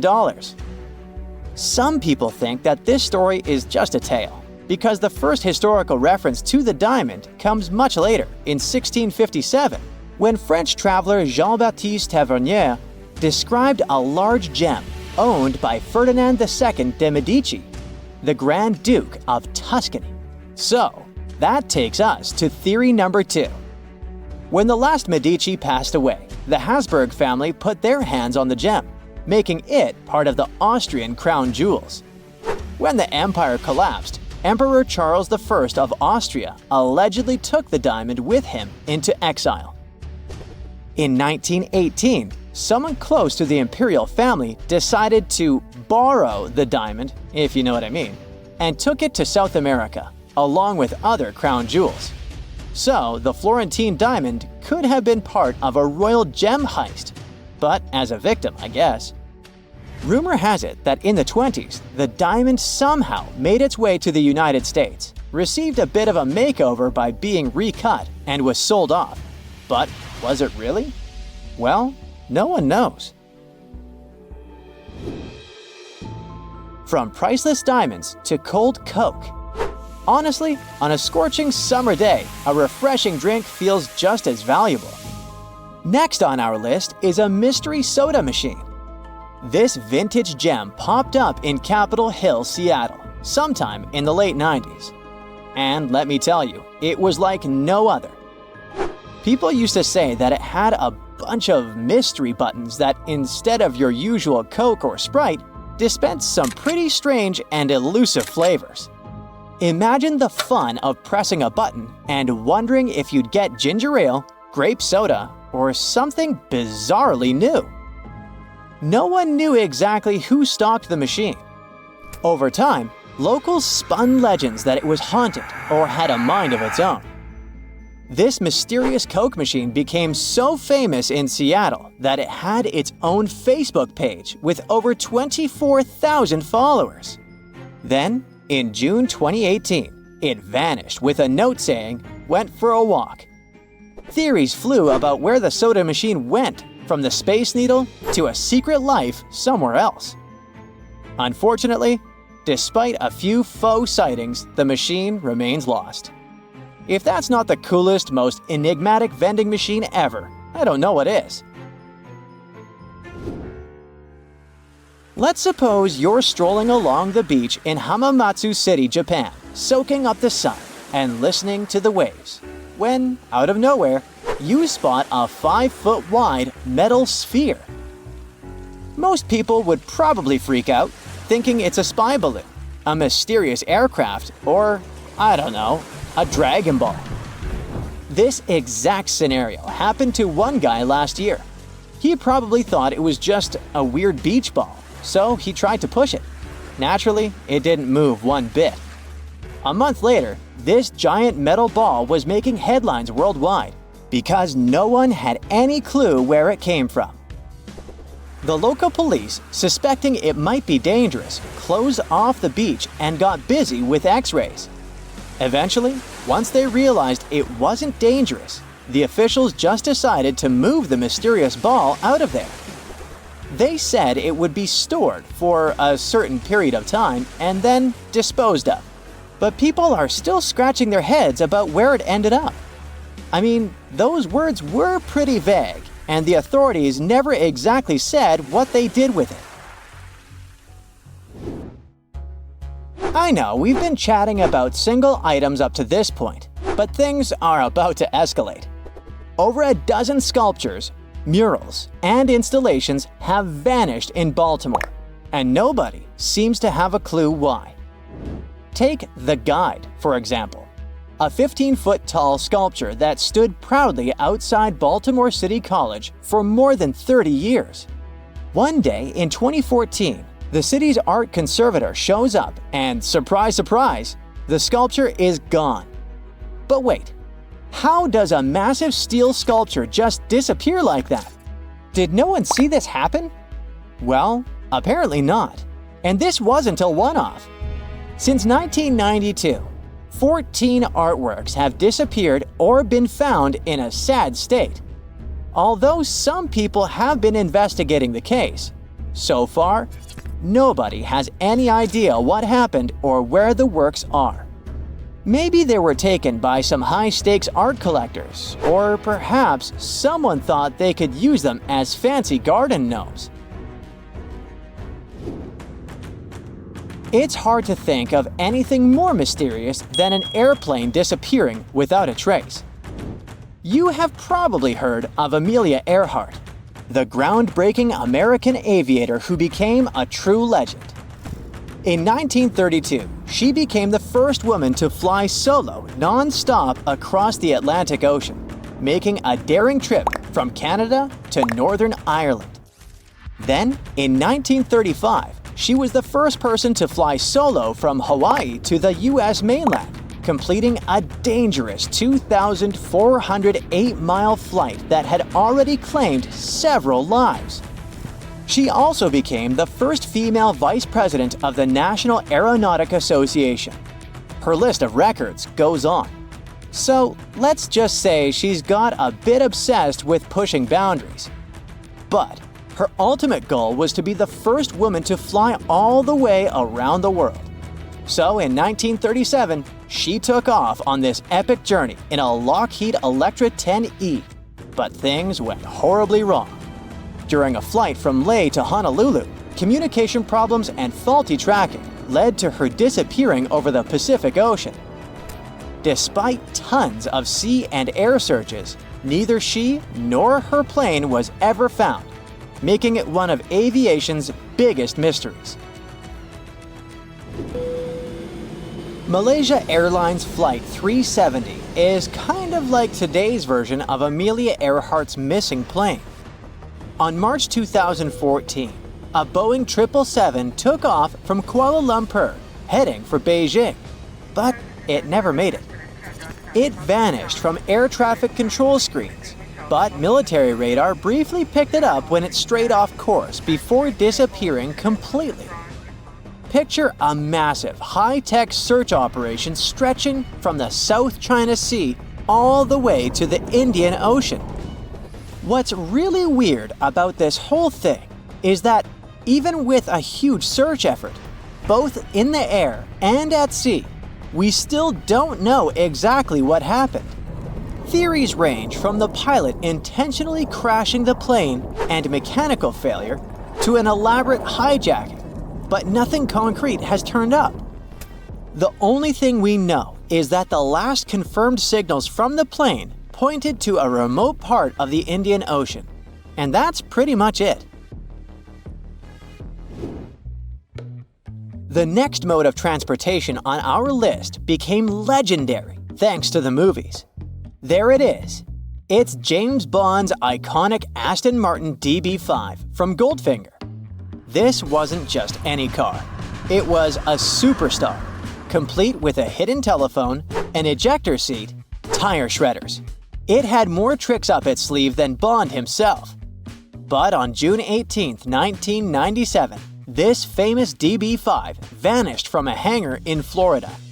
That's right, it just disappeared like a magic trick gone wrong. At that time, the car was owned by businessman and car collector Anthony Pugliese III and was worth a whopping $7 to $10 million. It wasn't the best disappearing act, though. Tire drag marks on the floor leading out of the hangar made investigators think the car was probably hauled out by its axles and loaded onto a flatbed truck. If that was the case, the thieves likely waited until after dark to make their move. Now, on to the theories. Some folks think it was shipped off to a secret lair, maybe a swanky palace in the Middle East. Others believe it might have been sunk into the ocean, Bond style. There's even a rumor that Pugliese himself hid the DB5 in a warehouse in New Jersey. Despite a six-figure reward and a detective hot on the case, the legendary car's whereabouts are still a mystery. The list of missing Hollywood props doesn't stop there, and Tony Stark might need to file a police report. In 2018, the original Iron Man suit worn by Robert Downey Jr. simply vanished from a warehouse in Los Angeles. That iconic red and gold suit from the 2008 Iron Man film, valued at $325,000, just poof, disappeared. You'd think if someone took it for the money, they'd grab more stuff from the prop storage, right? Come on, that place was full of objects from Hollywood. But nope, the suit was the only thing that disappeared. With no suspects in sight and no other items reported missing, this possible heist feels like it could have been pulled off by Thanos himself. You know, if he wasn't, well, fictional.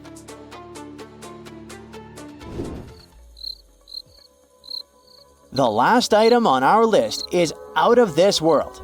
And I mean quite literally.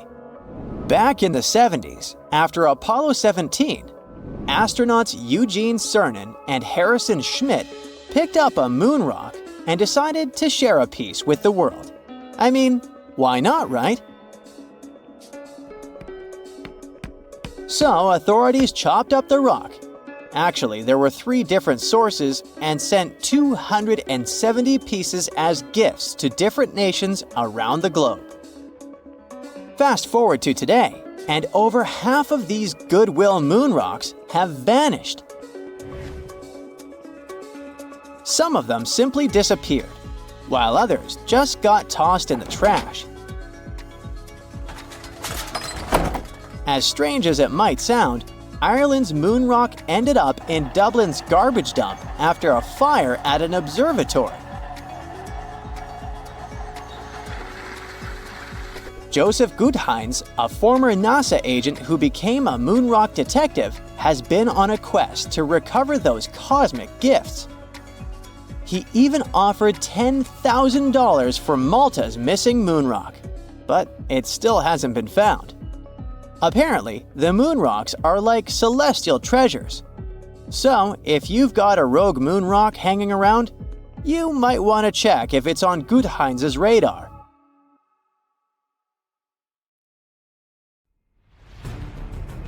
The SCP Foundation is a secret organization that has one goal: to secure, contain, and protect the world from bizarre creatures and objects.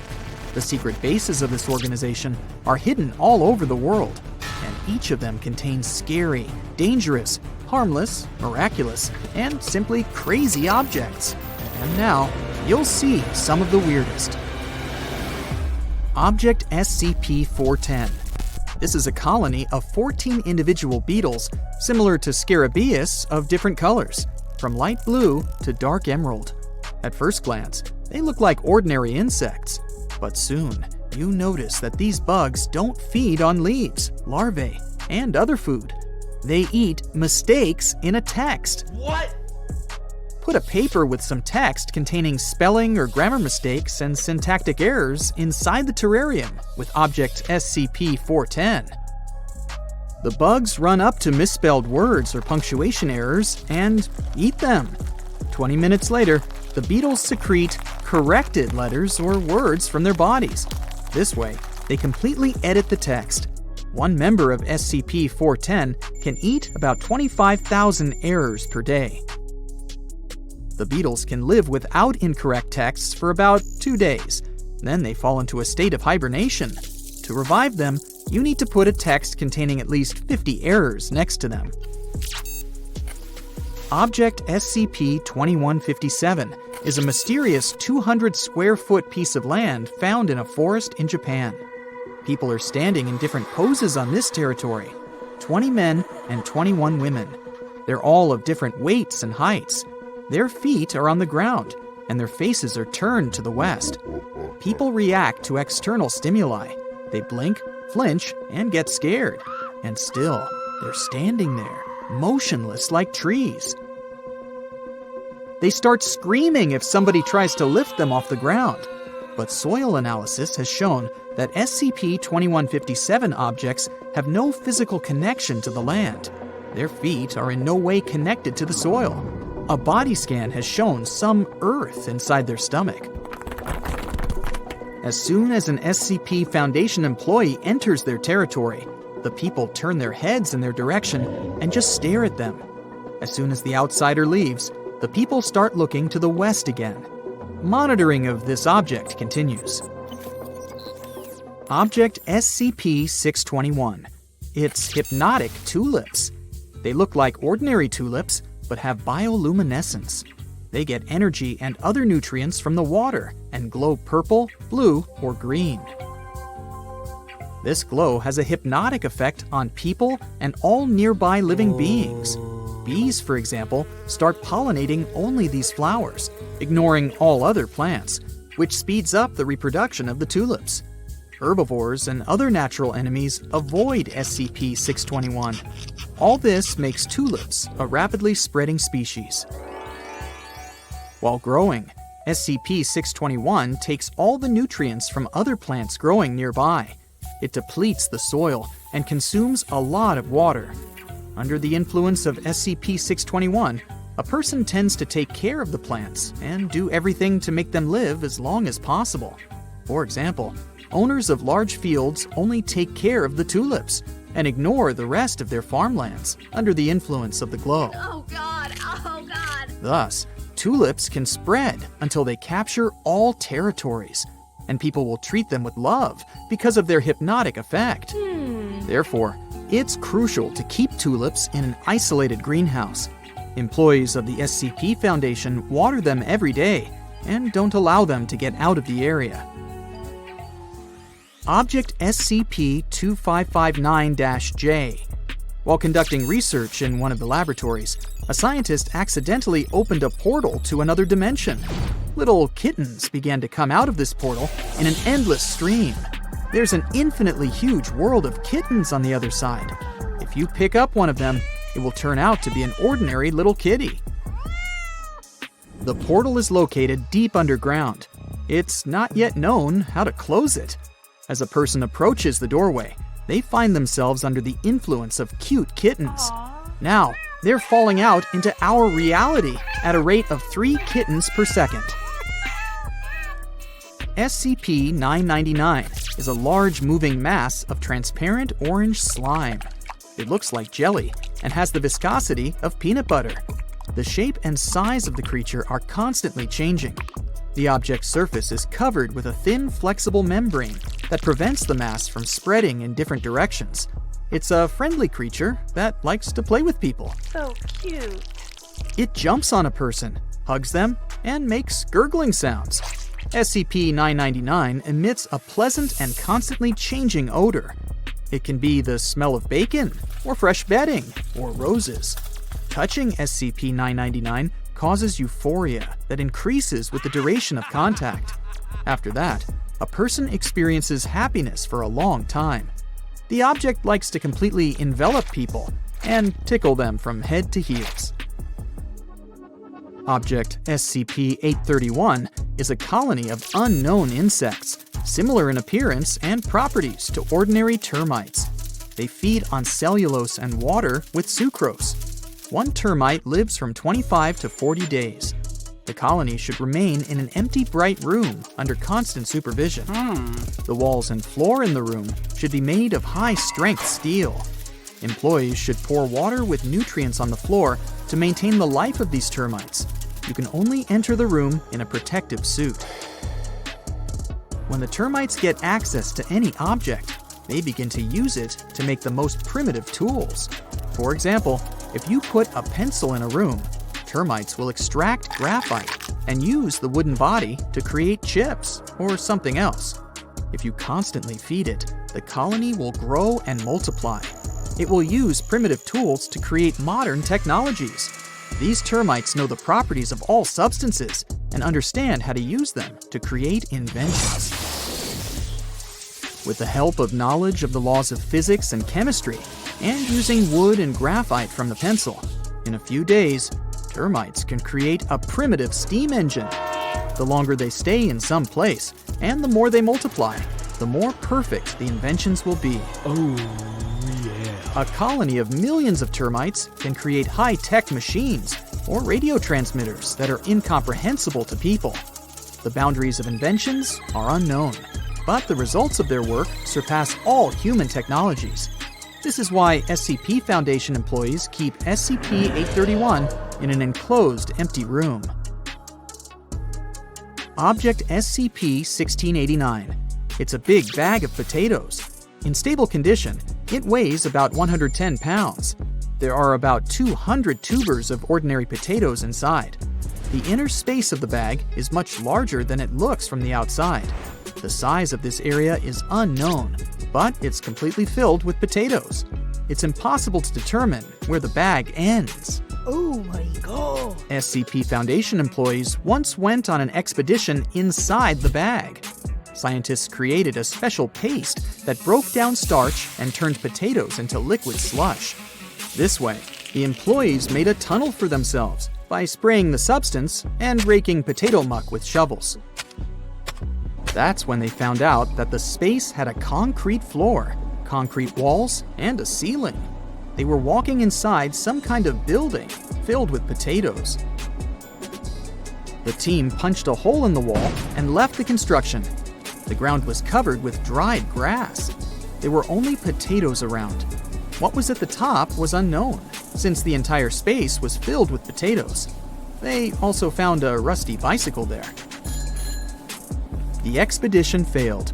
SCP-1689 leads to a world similar to ours, but something happened there, and it began to fill up with potatoes.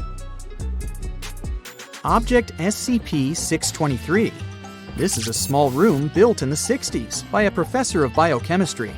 There are only these items in the room: one blue sofa, one red sofa, one green sofa, one white plastic chair, one round table decorated in the same colors as the sofas, 7 chairs around the round table, and 7 multicolored lighting fixtures. All the furniture is nailed to the floor. Strange patterns are painted on the walls. They perfectly match the style and the location of the furniture.